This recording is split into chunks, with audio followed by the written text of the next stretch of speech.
So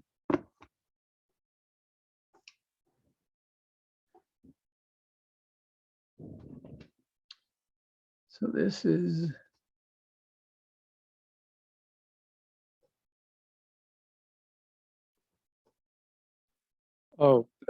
these office hours are recorded?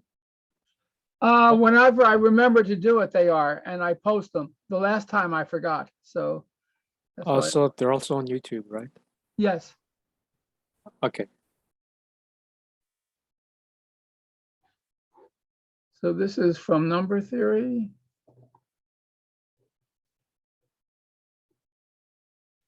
Section 1.3, problem 10. This is on continued fractions. So you have to remember the continued fraction definition. You have the sequence of positive integers, and this is this very complex fraction.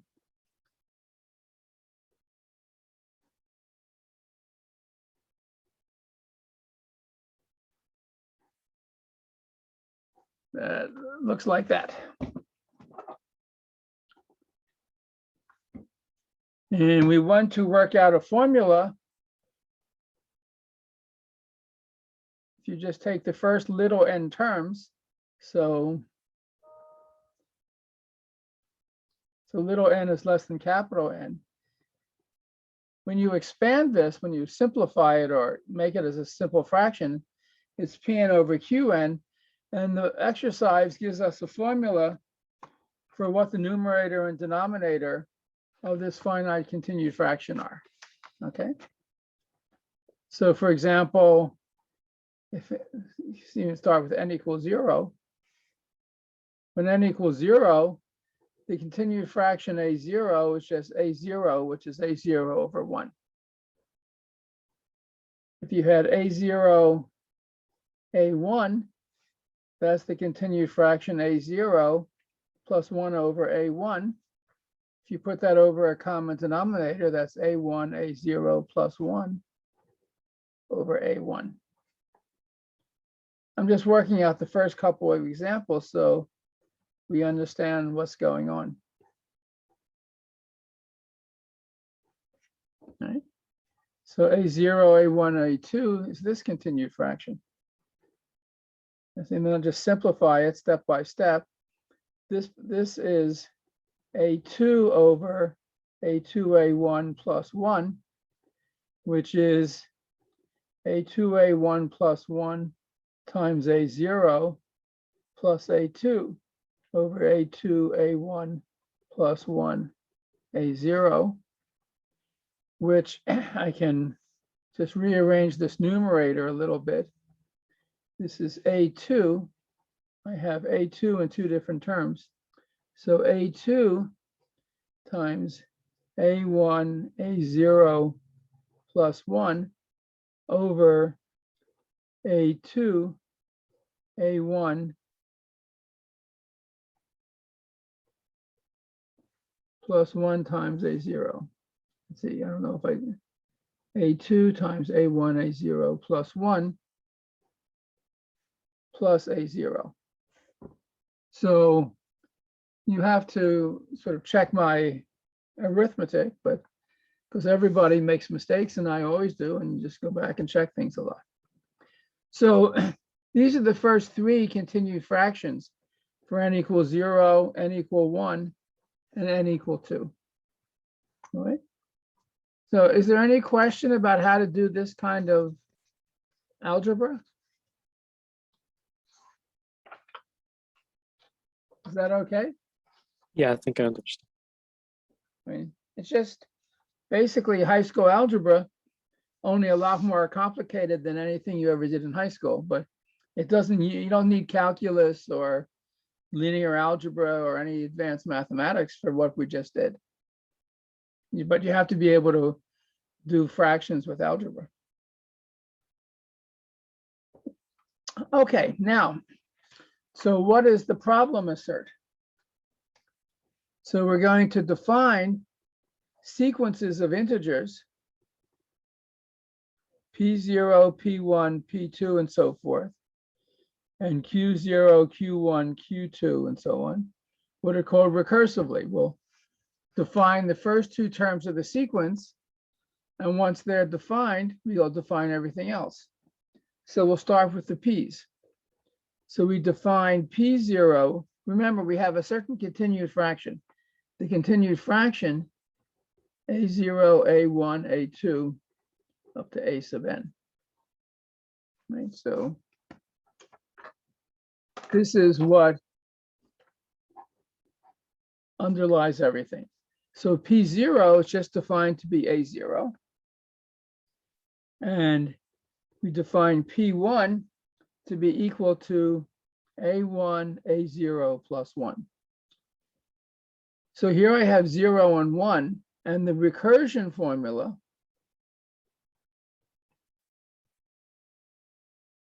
tells us that once you have two numbers, you can always get the next. And the formula is that Pn is going to be An P sub n minus 1 plus P sub n minus 2 for all n greater than or equal to 2. So for example, I have P0 and P1. That means that P2, so I'm going to let n equal 2. P2 is A2 P1 plus P0. When you let n equal 2, this is what you get. P3 would be A3 P2 plus P1. You can calculate P2 when you have P1 and P0, and they were given. This is A2 times A1, A0 plus 1 plus P0. That's what P2 is. Now we have P1 and P2, we can calculate P3. This is A3 times P2, A1, A0 plus 1 plus A0 plus P1, which is A1, A0 plus 1. These formulas get more complicated, but we can just keep going, right? I mean, in principle, you or your computer can calculate them until, the computer crashes. So this is the sequence of integers, the P's. And now we also define the Q's. So the book says that Q0 be 1, that's the definition, and Q1 equal 1. And the recursion formula is Qn, it's very similar to this, just replacing P with Q. It's An Qn minus 1 plus Qn minus 2.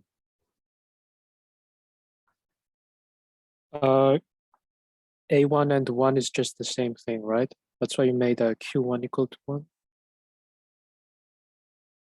Oh, sorry. Q1 is A1. Okay. And this is the recursion formula. This was the recursion formula for the P's. This is the recursion formula for the Q's. So for example, Q2 is A2 Q1 plus Q0, which is A2 A1 plus 1. And now we have Q1 and Q2, we can compute Q3. Q3 is A3 Q2 plus Q1. That's A3, A2, A1 plus 1 plus A1, and so forth, right? We can keep on doing that. Now, it's interesting to compare this with the explicit values for the continued fractions we worked out a few moments ago. So I had, let's see if I can, A0, so we had proved when n is 0, A0 is A1 over A0 over 1. A0 is P0 and Q0 is 1. So this is P0 over Q0. Right? That's correct. the fraction, when n is 1, the fraction a0, a1, that continued fraction, was equal to a1, a0 plus 1 over a1. A1, A0 plus 1 is P1, and A1 is Q1. So this is P1 over Q1, that checks. A0, A1, A2, that was A2, A1, A0 plus 1 plus A0 over A2, A1 plus 1 times A0. P2 is exactly this numerator. Q2 is exactly this denominator, because A0 is equal to 1 here. So these are 1s.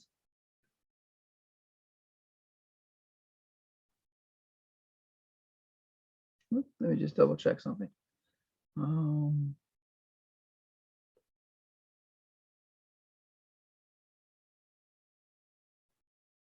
P2 is that, and Q2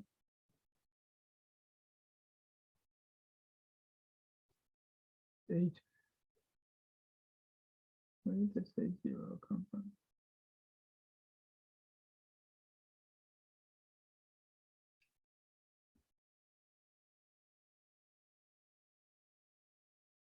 Oh, yeah, that was just a mistake. That's not there. This is just Q2. Okay, so we want to prove, this is the problem.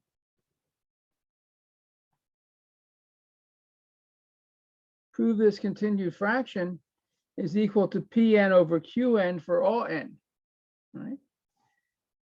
And I just proved that this is correct for 1, 2, and 3. And the natural way to try to prove this for all n is by induction. So we want to prove by induction.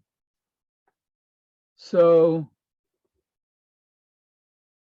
assume it's true for some number n minus 1. That means if you take any continued fraction of this form, that's equal to Pn minus 1 over Qn minus 1, the way it's just been calculated. So now we have to be a little bit clever, because we're interested in the continued fraction which goes up to an. And I'd like somehow to get a continued fraction that only goes up to n minus 1, so I can use the induction hypothesis. So let's look for a minute at what this continued fraction looks like. This is a0 plus 1 over a1 plus 1 over a2, and then it keeps going down. You get plus a sub n minus 2 plus 1 over an minus 1 plus 1 over an, right? This is the continued fraction. And I'm going to do the following trick. Just 1 second.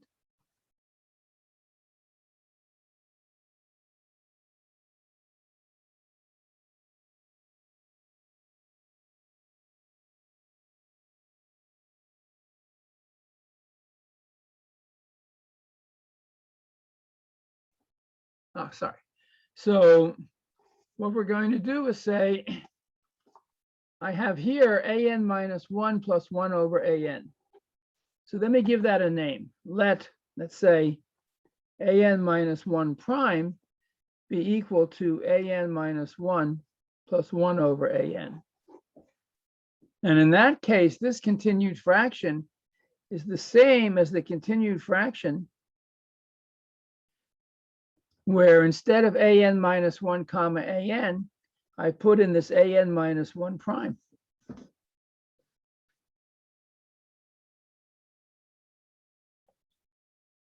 And this only goes up to n minus 1.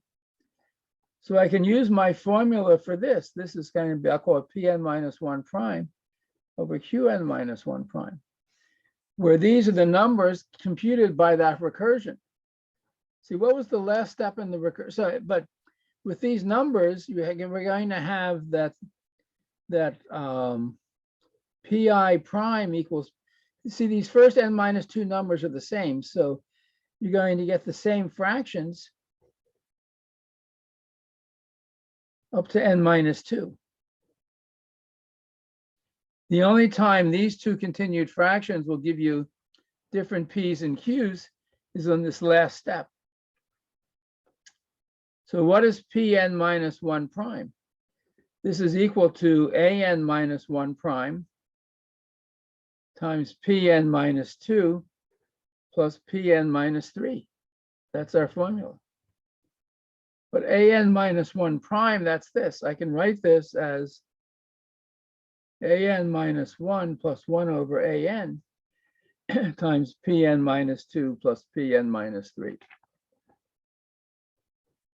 And then I'm going to just expand this. This is really just sort of fancy high school algebra. Let me just multiply through by An, or factor out a 1 over An. I get An minus 1 plus 1 times Pn minus 2 plus Pn minus 3.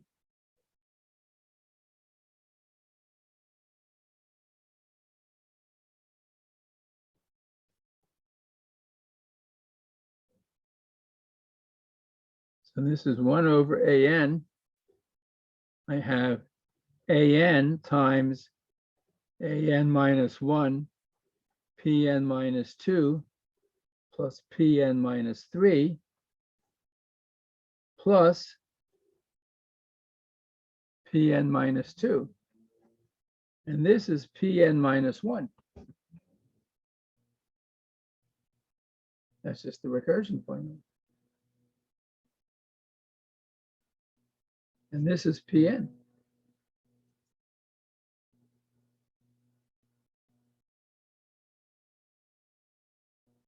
So again, this is something that you need to actually sit down where when you have some time and a lot of paper, and just do this calculation. And then you do the similar calculation for Qn minus 1 prime. And you should see that this is equal to Qn over An. So that this Pn minus 1 over Qn minus 1, the Ans cancel. You get Pn over Qn, and you've completed the proof.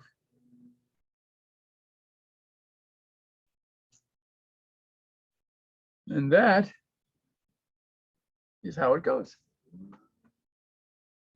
But, you know, once you get beyond calculus and you have to prove things, and that's a whole skill to develop and takes a lot of time. Yes, I think I get the main idea, but yeah, I will need to look at the arithmetic. But you really don't understand it until you actually can write it out completely with all the details correct and make sense of it. Oh, that's all. This is also one thing I wanted to talk about. If the other person doesn't have a request yet. Right, that's what I was about to ask. So, Adriana, do you have a question? Yeah. Well, the other person is Christopher Esquivel. Oh, sorry. Mm. Christopher. Yes. Okay. I see a Roman picture there. Christopher, do you have any question? Yeah, I need some help with homework 4 for calculus 2. Oh, from Maple.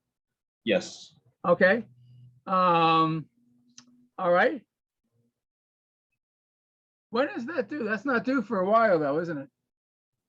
Yeah, I think so. Let me check right now. Let me just pull it up on my screen so I know what it is. Oh, homework 4. Let's see. Oh yeah, let's do the 27th. But I'm happy to do a problem. So which problem did you, would you like me to do? Question 5, because I've been working on it and I get some weird answers for number 5. Yes. So number 5 has 4 parts. Yeah. And which part should I do? I was thinking you could make an example, a different function, and just do the task, and so I can see what has to be done. Okay, so let me see if I can get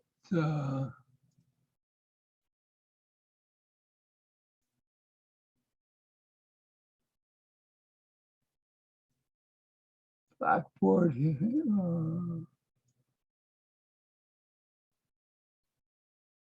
Okay. So let me try to share the screen with Maple. So do you see the Maple worksheet here? Yes. Okay.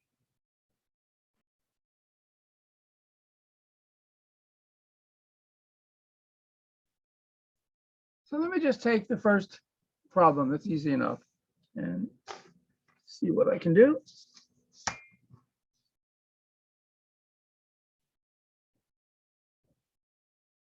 So I want to define this cubic curve.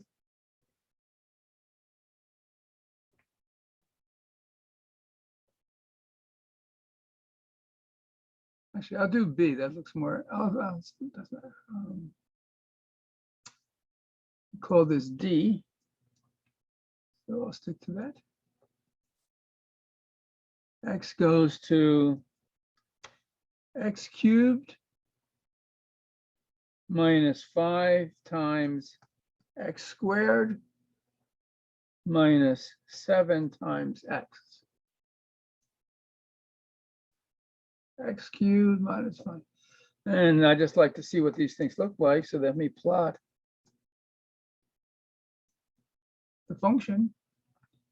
So it looks something like that. So I want to define the relative maxima and relative minima.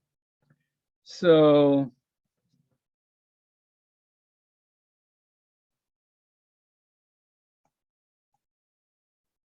this is the derivative. Oops.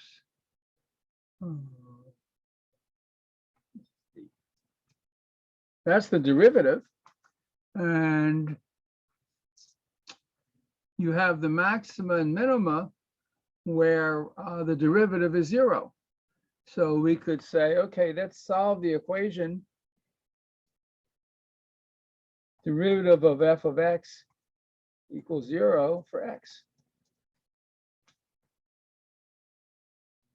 Oops, I keep writing f, but it's really d. So these are the critical points. Let me just call them CP. So these are the 2 critical points. So CP1 is minus 0.594. CP2 is 3.927. Now, it's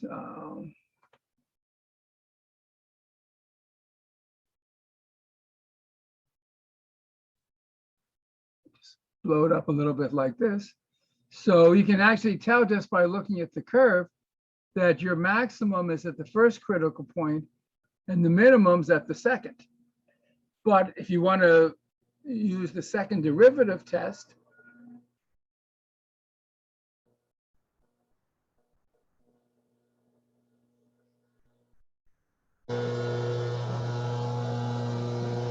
this is the second derivative.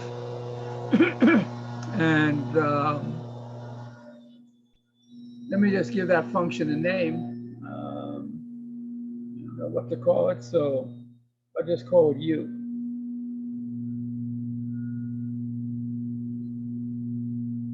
So maybe this is the second derivative. So if I compute U of the first critical point, I get minus 13. So, I mean, I could also just have done this, maybe not make it so fancy.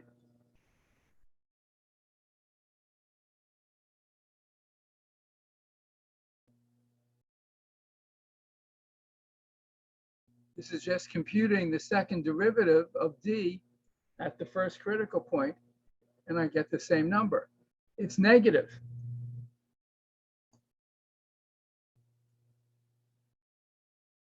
So what you learned in Calc 1 is if the second derivative is negative,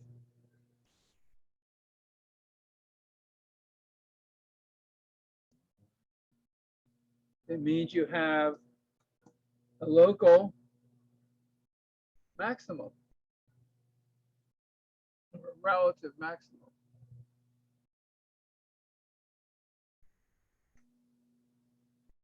And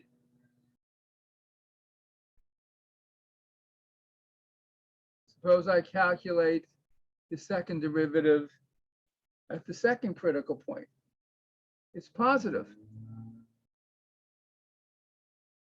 And again, from Calc 1, you know that if the second derivative is positive, you have a relative minimum. So you just found the relative maxima and relative minimum.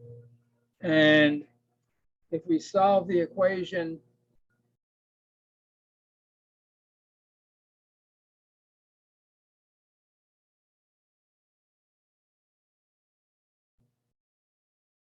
the second derivative equals 0 for x,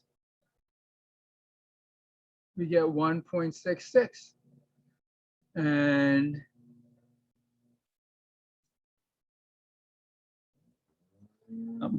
this is the inflection point.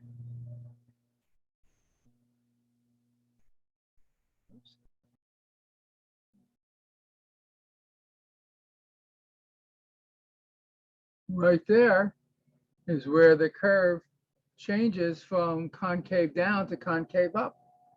So that's the inflection point. And there are no asymptotes. There's no vertical asymptote because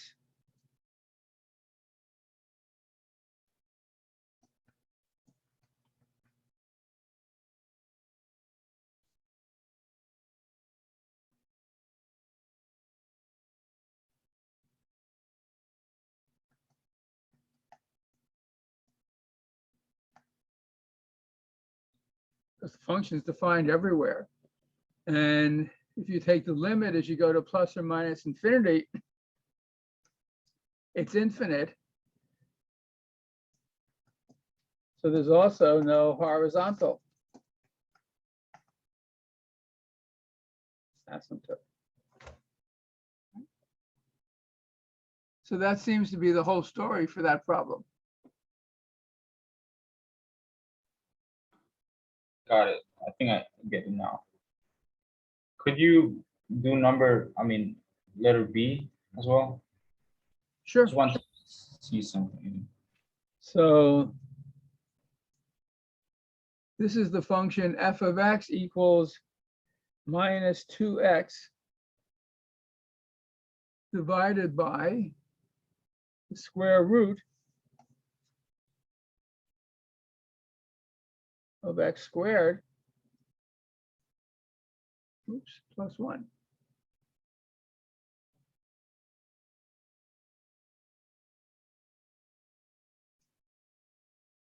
And again, this function is defined everywhere because the denominator is never 0, and what's in the square root is never negative. And if we want to just get some idea of what this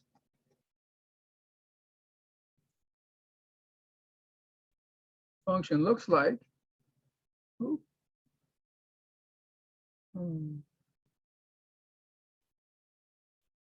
I have no idea what this error message means, but it's not a good sign. Let's see. Back here, the plot worked okay.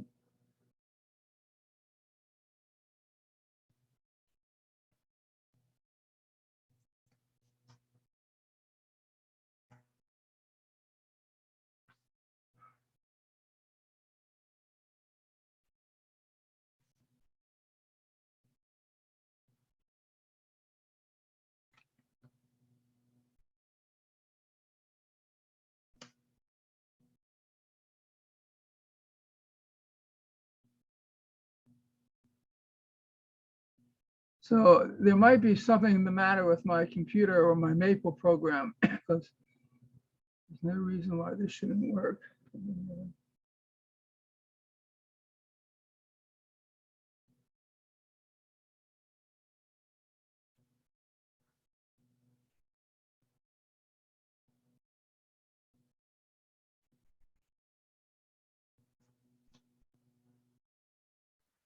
I can show you my graph. I graph the function. No, but I want to see what the problem is here. That's what I-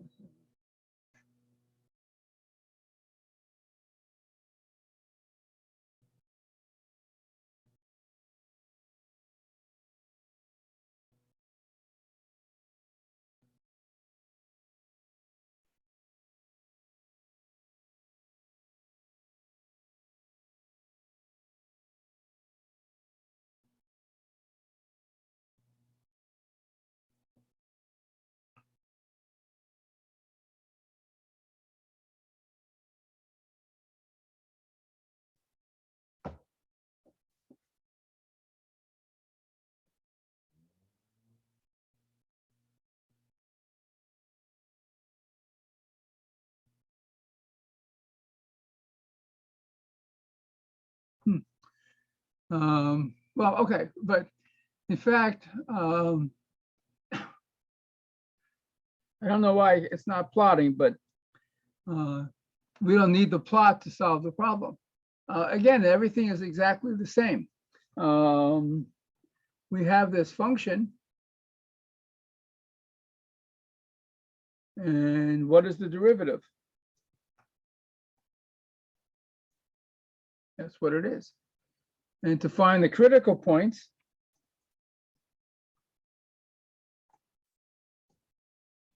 we want to solve where is the derivative equal to 0, solve that for x.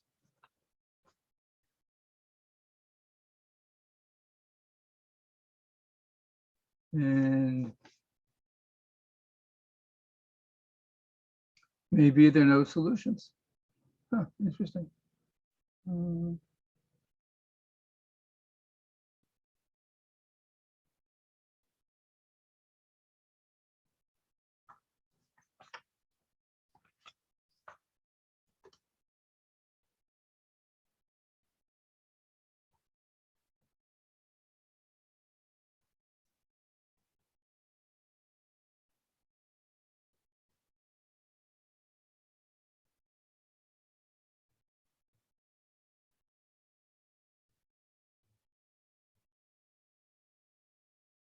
Yeah, so you can check no solutions. So this function has no relative maxima or minima.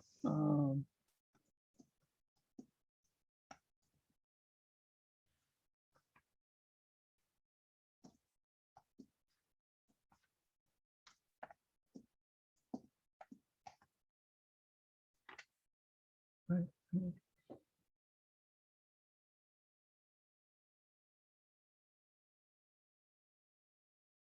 Right. Is that what you got? Yes. Yeah. So no relative maxima, and no relative. Right. Okay. And Yeah, I remember getting something like that when computing the critical points. I couldn't understand that. if we want the inflection points, we want to find the points where the second derivative is 0.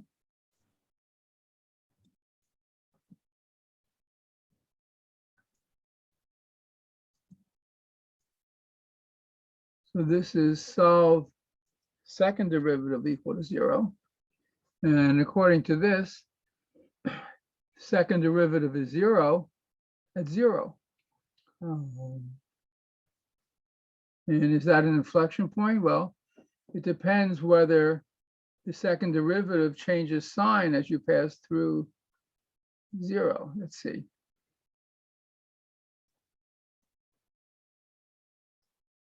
What is the second derivative? It's equal to that.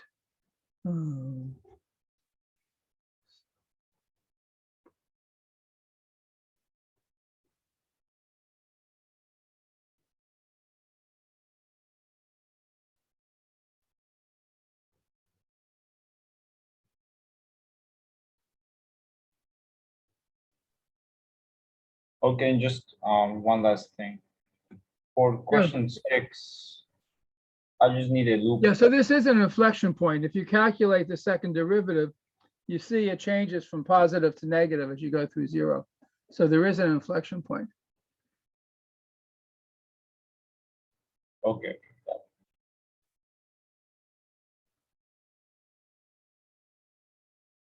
And if you want to know if there's a horizontal asymptote, we're interested in the limit of f of x as x goes to infinity. All right, that's the question, and the answer we get by using a lowercase l.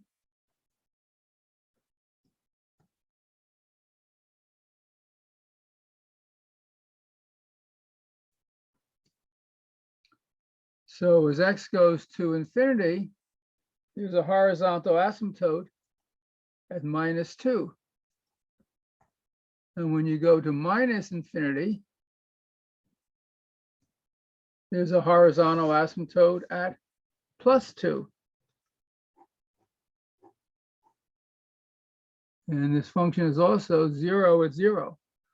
And when x is negative, the function is positive. And when x is positive, the function is negative. And yeah. So we do have horizontal asymptotes.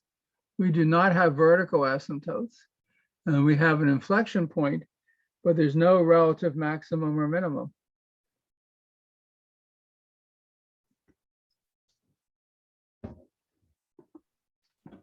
Got it. Okay. I have to check my work here. All right, so let me try to get out of this stop share. Okay. So I'm sorry, I actually I have another meeting right now that I have to go to, but I'm going to have an office hour tomorrow. I think I have one scheduled for 7 in the evening. And there'll be another one on Friday also, if you have more questions. And I'll have more time at both of those sessions.